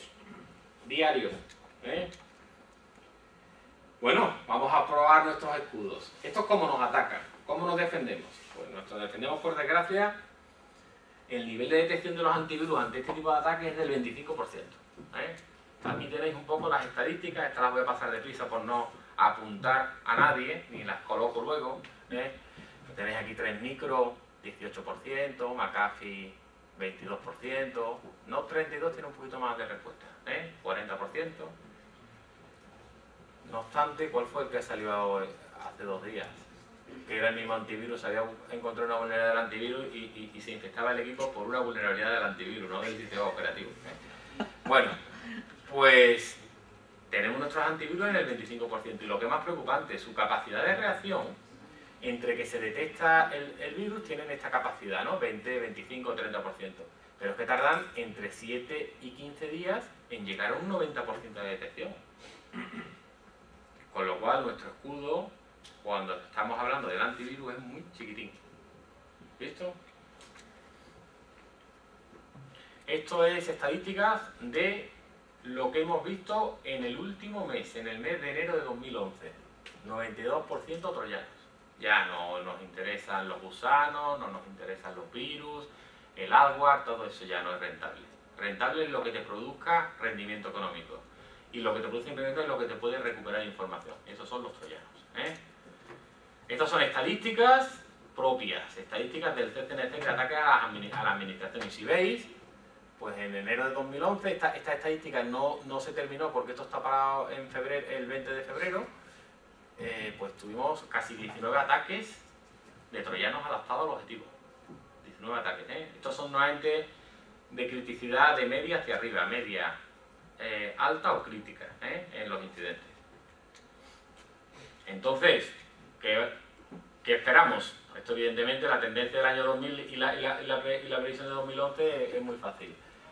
Ataques con troyanos o rootkits, normalmente del tipo que hemos explicado, ATP, ¿no? De amenaza persistente avanzada, que no es nada más que un ataque con un troyano, sino que su obsesión es que no lo detecten y que esté con nosotros mucho tiempo.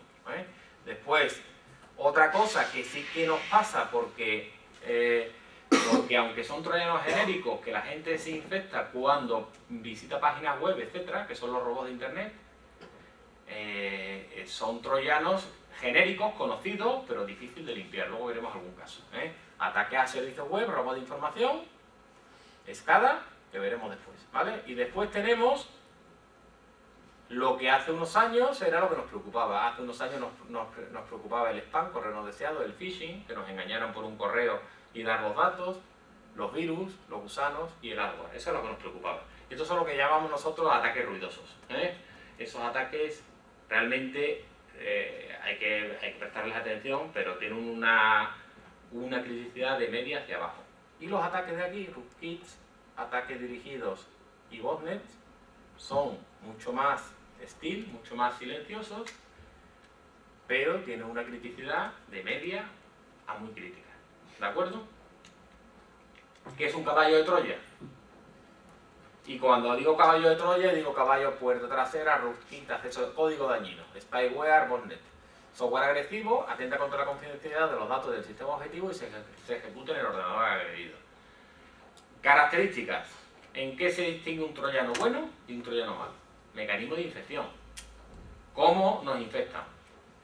Mediante correo electrónico con PDF, doc o lo que toque, mediante memorias USB, mediante navegación web, depende del troyano. ¿Cómo se oculta? Hay troyanos que tú intentas buscarlo en el sistema operativo y no ves ni de casualidad. Te tienes que ir a procedimientos de análisis forense, arrancándolo de otra manera y porque sabes que está ahí. Porque al tío no lo encuentra nadie. ¿Visto? Y los otros. Y hay otra variedad de troyanos muy interesante, que es un troyano que se busca procesos que son muy parecidos a los de Windows. Y tú lo ves, tú abres el administrador de tareas de Windows y te vas a procesos y está ahí. Pero ahora tú de los 35, 40, 50 procesos que salen en el administrador de Windows, te tienes que ir a internet uno a uno a buscarlo. Eso lo hace una vez. A la segunda ya no lo hace. Con lo cual, hay troyanos que están a la vista. Estoy aquí contigo. Pero como tienes muchos amigos, muchos procesos amigos tuyos, pues no sabes cuál es el bueno y cuál es el malo, ¿no? Y por fin por el mecanismo de explotación y actualización. Hay troyanos muy automáticos que buscan solo capturadores de teclados para password y tal y mandan mucha información a su servidor. Y hay otros troyanos muy finos, que le pregunta a su servidor, ¿qué quieres de mí? Hazme esta búsqueda, búscame este tipo de documentos, le manda información, vuelve para arriba, vuelve para abajo, de tal manera que la información que captura en el sistema objetivo es una información muy ajustada. Esa es la cara que se nos queda, Un ejemplo, aquí paso rápido. Esto fue en abril del año pasado, un correo de este señor, evidentemente la dirección origen ya sospechaba, iba contra estos dominios, Ministerio de Defensa, Subsecretaría de Presidencia de Gobierno. Era un troyano, o sea, era un documento de PDF que iba a otro servidor web, a un servidor web que a su vez hacía descargarse otro documento de PDF. Detectable por los antivirus, el 22%. Vulnerabilidad proximal a 0, y la punta era una Adobe. Esto son resultados del sistema multiantivirus, que si conocéis un poco Virus Total, que es de la empresa Spacek, Virus Total, lo que te hace es que te da un servicio de si tú subes un fichero, te lo compara contra 32 motores antivirus. Con lo cual, si vamos agregando las capacidades de detección, podemos ver un poquito. Además, podemos comparar. En este caso, el primer PDF lo detectaban 5. Nosotros tenemos, no voy a decir lo que tenemos nosotros de antivirus, pero evidentemente vamos a ir al nacional, Panda. Pues no lo detectaba. Y el segundo troyano, Panda sí lo detectaba como ficheros sospechosos, pero del resto de los antivirus 3. Pues este es el patrón de ataque, normal, que veis, ¿vale? De troyano adaptado al objetivo, paso. Robot de internet. ¿Qué es un robot de internet? O botnet. Pues es una abreviatura de robot de red. Es un término utilizado para una colección de robots autónomos que pueden ser controlados por un servidor de mando y control. Normalmente, ¿cómo lo controlan? Por IRC, por peer-to-peer o por web. A estos robots de internet le llaman también mucha gente zombies. Y al final, ¿qué es lo que quieren? Pues normalmente pueden escanear su entorno, intentar propagarse y también lo que hacen normalmente, porque estos son, cuando uno tiene una red de botnet, la alquila. Y le digo, yo tengo una red de botnet, tengo 20.000 ordenadores. Y dice, pues vamos a hacer una denegación de servicio. Pues se alquila durante 24 horas y te hace la denegación de servicio. Y en la denegación de servicio es comparar anchos de banda. Si tú consigues tener más ancho de banda que el sistema atacado, lo tumbas. Se ponga el sistema atacado como se ponga, pongamos los filtros que pongamos. Luego además, incluso teniendo menos ancho de banda, si está mal configurado, también lo tumbas, ¿vale? Pues hacemos denegación de servicios, phishing, envío de troyanos, spam, podemos hacer muchas cosas. Aquí tenemos un poquito la gráfica y un poco cómo se comunican. Y ahora en 2010, pues hay un 38, ¿no? 38% que utiliza IRC como modo de comunicación, un 29% que utiliza HTTP. Cuando utilizas HTTP, bueno, y IRC, es muy complicado. Bueno, todo eso son protocolos autorizados por las administraciones. Y aquí tenéis un poco el crecimiento de las botnets en 2010. Un crecimiento espectacular. Y estos son unos troyanos con un poquito de menos calidad de los que hemos visto antes, ¿eh? Lo malo de las botnets es que España es el país más infectado. El segundo. Esta es una estadística de un fabricante, aquí tenéis otra, que estamos detrás de Turquía. Entonces, joder, en España es que hay muchos ordenadores infectados por botnet. Muchos, ¿eh? Y con muy pocos índices de limpieza, ¿eh? Aquí tenemos un ejemplo. Y a mí, ¿cuándo me afecta una botnet? ¿Cuándo para el CCNSTER es motivo de atención una botnet? Cuando esa botnet ha afectado a un sistema de la administración. Esto es de un ministerio, ¿eh? ¿Y qué hacía este robot? Se llama Qbot. Pues el robot de credenciales almacenadas en el equipo infectado, robaba contraseñas, robaba certificados, capturaba el teclado, con lo cual tiene la password y te roba el certificado, pues ya está. Ya eres tú. Si tú metes tu DNI, te roba el certificado y después metes por clave la password, pues ya está, has perdido. Ya está, eso ya revocarlo. Infección a través de acceso por página web, esta era la dirección, recepción de órdenes desde el servidor de mando y control, este era el mensaje que mandaba. Utiliza el protocolo FTP para enviar datos capturados, propagación a través de protocolo SMB y dispositivo removible cuando está dentro de la red y convierte al equipo pues, en una bot. Lo peligroso de este troyano era que modificaba las claves de registro y se ejecutaba tras cada reinicio o tenía una tarea programada que cada 4 horas se volvía a infectar. ¿Qué le pasó a los administradores? No, detectaron el troyano porque el antivirus funcionó y desinfectaron. Pero claro, lo que no sabían que tenía esa tarea programada que volvía a reinfectar porque se ocultaba un código y hacía la llamada a ese código a las 4 horas. ¿Por qué? Porque no se tenía la información de ingeniería inversa del equipo. Pues a las 4 horas, que eso pasó a las 3 de la tarde, a las 7 de la tarde, porque el ordenador no lo apagamos. Eso es otra cosa que hace mucha gente, no apaga el ordenador y así mañana cuando llego ya está el ordenador funcionando. Bueno, primero los sistemas operativos se degradan y después, pues en este caso, se reinfectó y encima buscó por Samba todos los ordenadores que estaban encendidos y los infectó a todos. Y lo que era un problemita pasó a ser un problemón. ¿Vale? SCADA.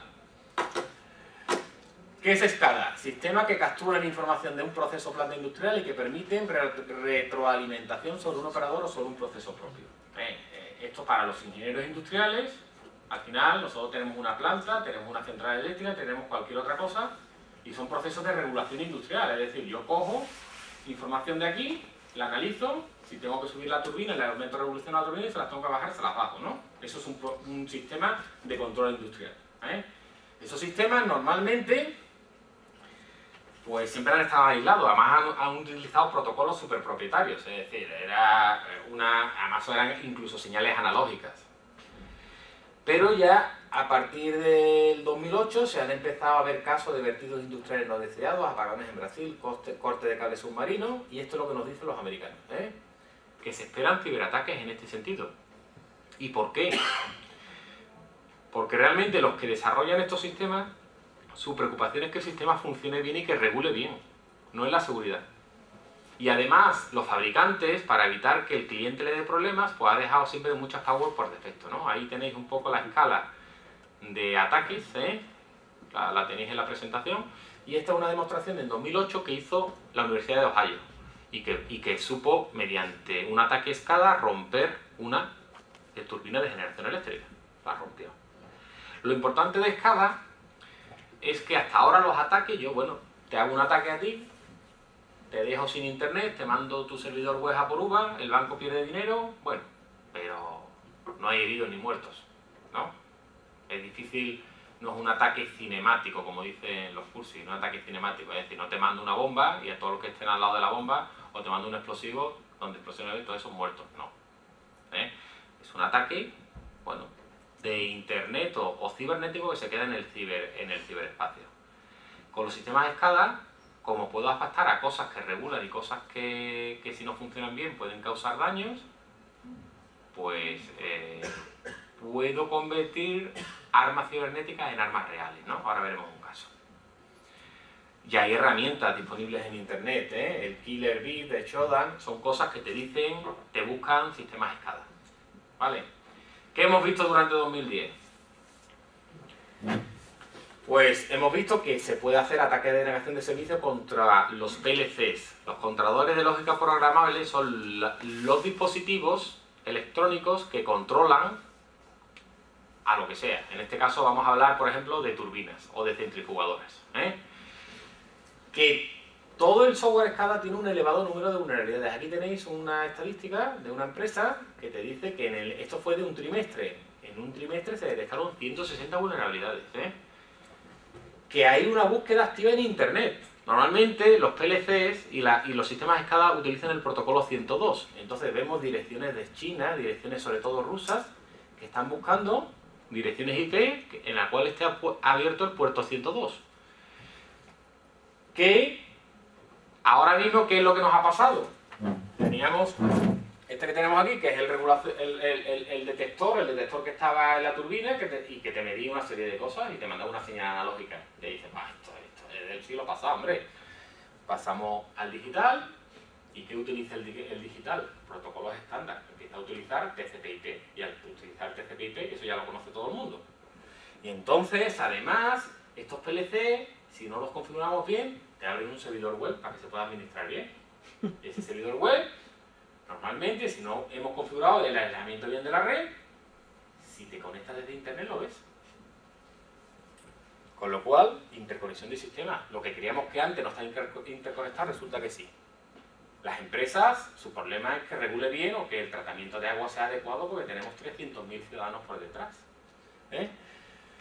Y los distribuidores, para que no les den problemas, pues dejan las power por defecto. Entonces no es que sea un problema que no sea solucionable, sino que no hay todavía concienciación suficiente.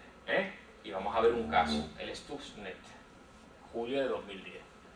Aquí esto se lo ha montado, pero bueno. Característica principal, para infectar empleaba vulnerabilidades vía cero. Usaba 2 certificados comprometidos. ¿Eso qué es? Que su DLL es fundamental para que funcionara uno de los corazones del código dañino. Si tú ibas a un Windows 7, por ejemplo, te dice, bueno, ¿tú de qué fabricante eres? Dice, pues yo de Realtek, que es un distribuidor de software. O de J-Micro, que es otro distribuidor de software. Ah, vale, ¿está firmado? De acuerdo.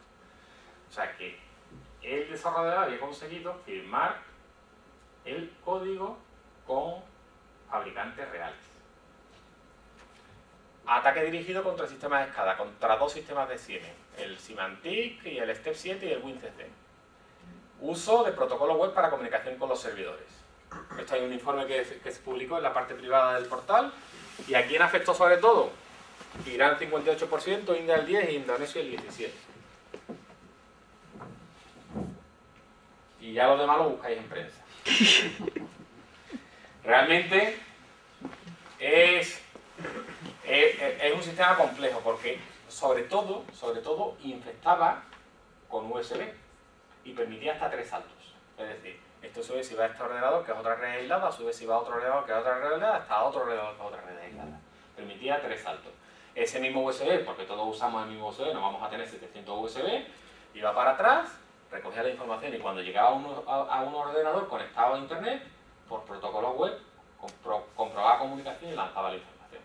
Entonces servía para robar información y también para llegar a un PLC de Siemens, que lo tenía cableado. De tal manera que además, si ese PLC trabajaba a 2 frecuencias determinadas, que eran las de unas centrifugadoras, pues decía, pues ahora no vas a trabajar a esa frecuencia, vas a trabajar a otra. Son centrifugadoras que van a muchísima velocidad. Cualquier cambio se rompe. Venga, seguimos. Esto es otra cosa, esto fue de 2008. Es un ataque real que puede afectar a una infraestructura crítica y fue que empezaron a romperse en el plazo de 2 semanas, en 2008, un montón de cables submarinos. Y que sepáis que más del 90% de las comunicaciones por internet que tenemos todos para hablar con todos en todo el mundo va por cables submarinos. Y el 10% por satélite. Entonces empezaron a romper y se logró, por ejemplo, quitar... ¿Romperse qué se refiere a rotura física? Romperse a que había un ancla que cogía, enganchaba el cable y lo rompía. Vale, rotura física. Con lo cual un ataque físico en un principio accidentes, los cables pasan por algunos sitios donde su profundidad son de 20, de 40, de 50, 60 metros, no son una profundidad muy elevada, hay otros sitios que están mucho más profundos, pues lo rompieron. Y pues el 70% de internet está desconectado, o sea, de Egipto está desconectado de internet. Eso para las compañías que viven de internet y tienen que hacer transacciones son muchas pérdidas económicas. Entonces esto es otro caso de infraestructuras críticas, pero en este caso es un ataque real, ataque físico, que puede inhabilitar en cierta medida algo.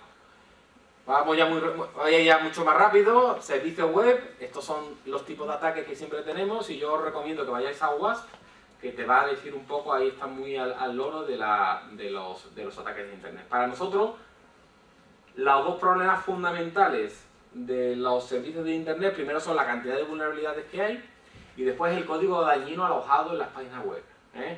Entonces aquí normalmente se trabaja con listas negras de servidores que normalmente proveen de código dañino. Entonces las tendencias que vimos en 2010 es que nuevos dominios que daban código dañino, pues había bajado del 20 al 12% y que viejos dominios pues sí que había subido. Con lo cual, ¿qué es lo que hay que hacer? Pues actualizar nuestros sistemas de seguridad con todas las listas negras que podamos. Porque a lo mejor a un usuario lo fastidiamos y va a un dominio legal y le hemos dicho que no vaya. Pero estamos moviendo en el orden de eliminar el peligro en un 95% y hacer un poquito de denegación de servicio a nuestros usuarios en un 5%. Normalmente cuando nos atacan los servicios web, lo que realmente sufrimos normalmente es fuga de información.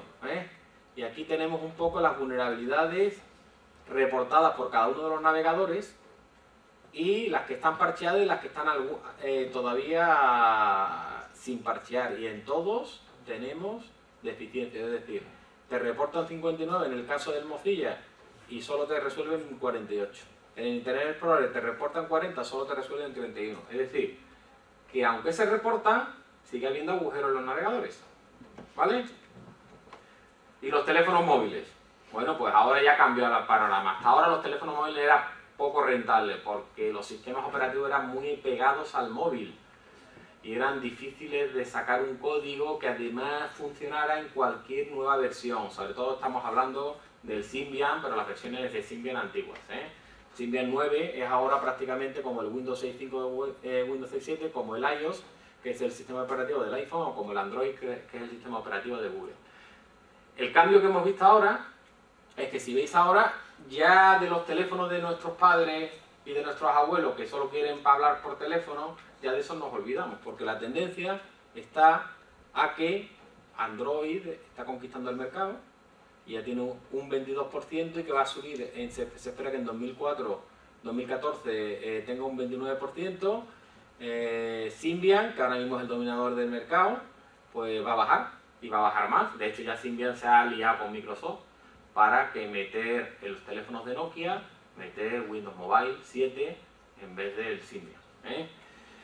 El iOS pues sigue siendo para los pijos, ¿no? Pero realmente, sinceramente, yo la mitad de mi familia tiene iPhone, la otra mitad tenemos BlackBerry. Y realmente son unas cosas que te dan una eficiencia impresionante. Pero que sepamos que todos tienen vulnerabilidades y que tenemos que estar alerta. Y ahora en las organizaciones tenemos que estar atentos, que a ver si cuando empezamos a sincronizar nuestra agenda, porque nos recibimos la enfermedad mental y ahora la tenemos que sincronizar con el ordenador, a ver si estamos metiendo código dañino, ahora también por el móvil. El caso que se ha visto este año es el del Zeus versión 2, que es un código dañino bancario. ¿Y qué hacía?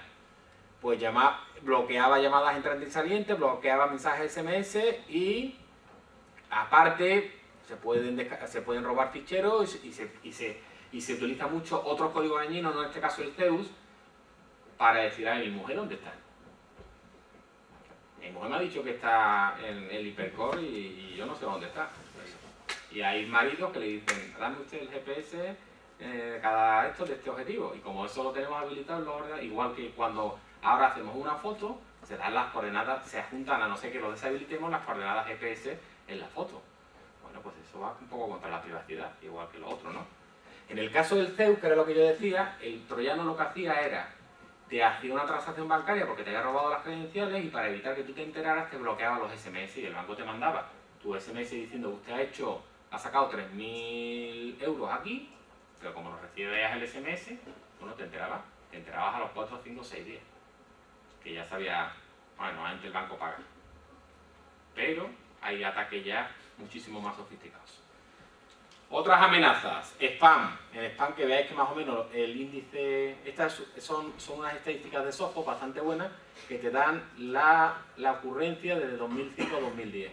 No ha cambiado mucho, estamos en el 89%. En virus sí, si veis ha ido bajando su importancia porque ya los virus que querían hacer daño en los sistemas objetivos ya no interesan. Y en el phishing depende de si hemos quitado servidores en internet que eran dañinos, pues también tiene una tendencia a la baja. Una cosa que hace 2 años era casi la principal amenaza, ¿vale? Un caso de phishing que a nosotros nos preocupa, por ejemplo, cuando se suplanta a la agencia tributaria y te manda un correo a la agencia tributaria. Esto es un correo muy antiguo, de 2006, pero muy interesante. Dice, después de los cálculos anuales pasados de su actividad fiscal, nos hemos determinado que usted es elegible para recibir una devolución fiscal. Valiente idioma, ¿eh? ¿Cómo lo leo?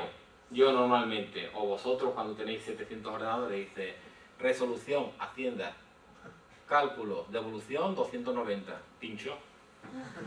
Y pincho aquí, ahí, y me sale la página de la agencia tributaria. Y encima el pringao, pues para eso de phishing, te están engañando, dice, mete aquí las datos de tu tarjeta que ya te devuelvo yo el dinero.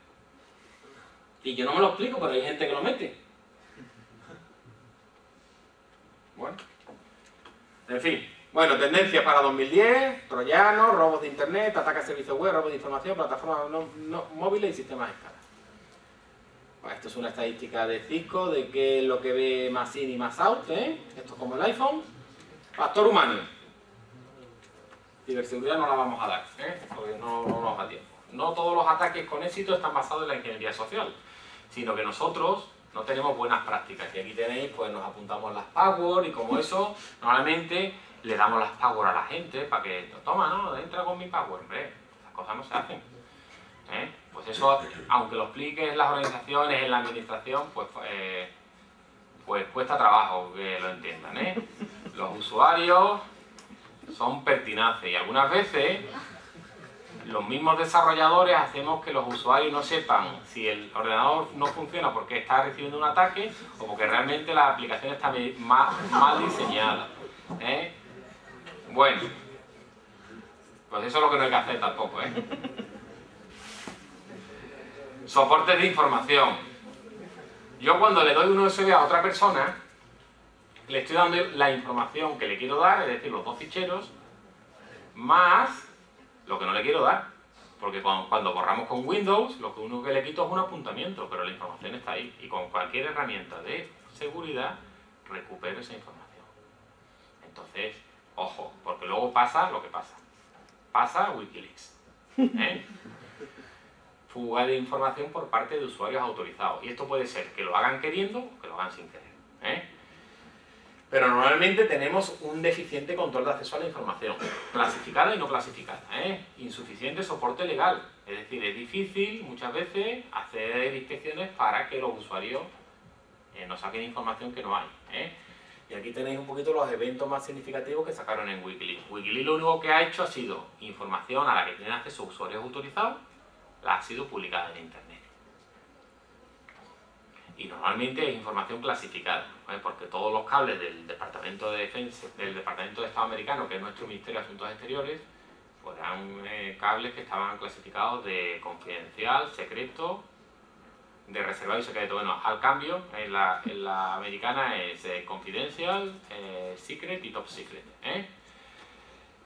Pero ¿qué pasa? Que esa información se ponía a disposición y había usuarios que cogían esa información, la guardaban en una serie de ficheros y luego la sacaban de la organización. Como es una organización muy grande, los controles contra estas cosas que tienen son reactivos, es decir, al tío se le detectó y está en la cárcel, pero el daño está hecho, ¿vale? También se puede robar la información así, Nos bajamos un programa peer-to-peer, ¿no? Kazaa, Emule, Ares, ¿alguno más? Bueno, pues y con ese programa habla con otros programas, y empieza a intercambiarse películas de toda clase, vídeos de toda clase, música de toda clase, pero ¿qué pasa? Que nos pueden venir con regalitos. Y además nos pasa otra cosa dentro de las organizaciones, que el tío no está trabajando para lo que le están pagando, sino está trabajando para, hombre. Y después, ¿qué pasa? Si no lo configuramos bien, pues documentos que deben de ser clasificados, pues los compartimos sin querer. Y lo que sí que sabemos es que en Wikileaks y otras cosas, pues se meten en eso, se meten en la red Store a ver lo que pillan. Y estrategia de ciberseguridad, nada, no la damos. Esa sería la solución. Vamos a las conclusiones y preguntas. Bueno, aquí tenéis todos los CER europeos. Conclusiones, vulnerabilidades. Se detectan mejores prácticas, interés económicos, ojo a la vulnerabilidad cero, código dañino, lo que nos preocupa ahora, el ataque dirigido, la BONE y el servicio web, y la aproximación a la solución, que no la he contado, es las estrategias nacionales de seguridad. Ya todas las naciones del primer mundo tienen sus estrategias nacionales para concienciar a quién. A los gobiernos, ya sean centrales, autonómicos o locales. A las empresas que manejan infraestructuras críticas y a los ciudadanos. Y además, pues muchos gobiernos están poniendo e intentando cumplir lo que se llaman esquemas nacionales de seguridad, que lo único que queremos es subir la valla de seguridad. ¿Vale? Y si tenéis alguna pregunta. Bien, tenemos 3 o 4 minutillos de preguntas, algunas, aunque algo ha habido de intervenciones durante la conferencia de Javier. ¿Alguna pregunta? No puede ser, chicos. Bueno, voy a romper el hielo un poquitín yo. Cuando decías de los 18 ataques que había recibido el CCN... No, el CCN no. Esos ataques son ataques que ha recibido la administración. Ataques vale. son todos ataques dirigidos. ¿Eran diseñados específicamente para la administración? ¿Eran...? Sí, normalmente son ataques desarrollados con código dañino y que algunas veces nos podemos adelantar a ellos porque otros CER los han sufrido o te han marcado los patrones o te han dicho desde esta página web se detecta el ataque, entonces el ataque ha entrado, pero va a una página que tenemos, a una dirección IP que tenemos controlada. Entonces eso se puede parar. Entonces normalmente esos son los ataques dirigidos. De esos 20 hay normalmente el 50% son como botnets normales y corrientes, es decir, unos troyanos genéricos, y el otro 10% son ya troyanos más adaptados. Una pregunta, chicos, para terminar. ¿No hay ninguna? Me explica muy bien, Entonces, Sí, ahí tenemos una, sí. ¿Por qué no se hace más publicidad sobre la seguridad de los equipos en general en España? hombre, yo creo que se hace mucha publicidad. Lo que pasa es que para los ciudadanos el que se encarga de eso, la responsabilidad la tiene Inteco. Inteco, el Inteco CER es el CER de Ciudadanos y Pymes y es el que se encarga de dar esa publicidad. Nuestro trabajo es dar publicidad cuando las administraciones públicas reciben un ataque, y esos son por canales oficiales, se le alerta a las administraciones públicas, pero no se saca al público esa información. No, pero me refiero, como has dicho, que España es la que más está infectada de Bond. No, pero si te vas a la página web de Inteco lo ves, te lo dice. Otra cosa es que no. Aquí la media de edad en España no es que sea, digamos, muy joven, ¿no? Por así decirlo. No están acostumbrados a las nuevas tecnologías, y entonces yo creo que habría que hacer más publicidad para concienciar a la gente. Hombre, los ordenadores de los hogares son ordenadores que los utiliza toda la familia, normalmente. Ahora ya estamos viendo un mercado más segmentado, es decir, los niños ya tienen su ordenador en su cuarto o no, cosa que yo no recomiendo, pero bueno, eso es un hecho, con lo cual no hay que... Pero normalmente muchas veces hay un ordenador en casa que se lo tiene, entonces muchas veces el padre se conecta al banco y el niño se descarga del Ares. Pues tenemos una mezcla explosiva, y ante eso hay que hacer concienciación, se hace concienciación, pero todavía no se llega a todos los sitios donde se tiene que llegar, evidentemente. Pero ese no es nuestro trabajo, con lo cual no me gusta, prefiero no hablar de eso porque no es mi campo. Sí, tenemos otra pregunta. Antes de esa pregunta, hay unos informes que hace justamente Inteco sobre la seguridad de los hogares españoles, y los hace trimestralmente. y ahí puedes tener información de más o menos cuál es la incidencia que hay de la seguridad de Internet y de otras líneas en los hogares españoles. De todas maneras, ahora el foco no está o sea, lo que quiere, por ejemplo, el Ministerio de Industria es que haya una mayor penetración de Internet en España. Y bueno, la seguridad a lo mejor viene después, ¿eh? Va en paralelo, pero bueno, eso es lo que hay. Eso conlleva más...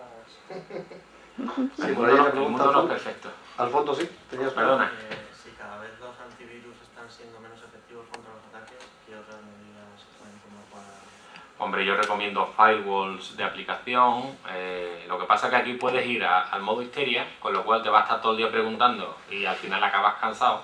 El problema es que tú tienes mucha muralla que defender y el atacante solo te tiene que buscar un agujero. Con eso siempre ha pasado, es decir, siempre ha pasado en todas las tácticas de defensa y ataque, pero bueno, es lo que hay, ¿eh? El caso es que los antivirus ahora mismo están desbordados, entonces los tienes que completar con otras cosas. Y yo te recomiendo firewall de aplicación, herramientas de control de integridad, sistemas de detección de intrusos, actualización de blacklist, que hay muchas por internet, en fin. No vale solo el antivirus, que era lo que antes nos pasaba, que confiábamos en el antivirus y si el antivirus te decía algo es que había algo y si no te decía nada es que no había nada. Ahora ya eso no es así. una última pregunta. ¿No hay más preguntas? Pues nada, queda todo muy claro. Entonces agradecemos a Javier.